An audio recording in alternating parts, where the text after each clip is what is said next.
Hello, good day. I want to show you how you can measure continuity between the EtherCON shell at this end and the EtherCON shell at that end of your cable that you are using for AES50 communication between your X32 and the stage box like the S16. Behringer, Clark Technic and the music group require you to use Cat5e STP cable with EtherCON terminations.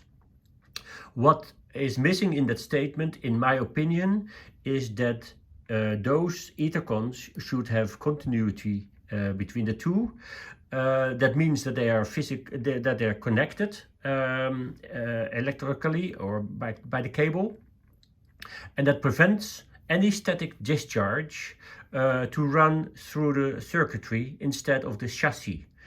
All those kind of discharges, etc., you want to run through the chassis, and then it runs to ground. So how to test if there is continuity between this EtherCON shell and this EtherCON shell? Well, that's simple. I have this multimeter. I always carry it with me. It's a simple multimeter.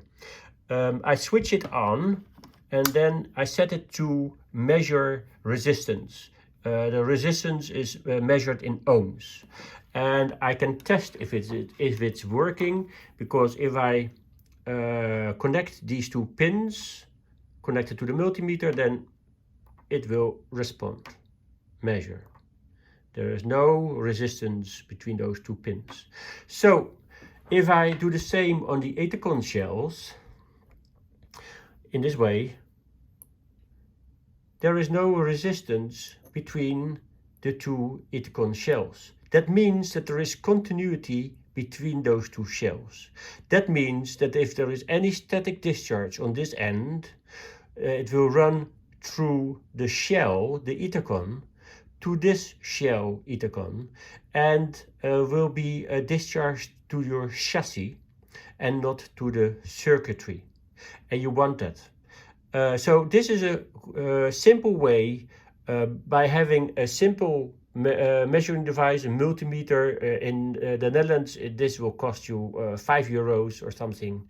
You put it on resistance measurement, you test it quickly if the battery is full, and if the same happens when you measure continuity on the shells, then it's okay, then you have a good cable.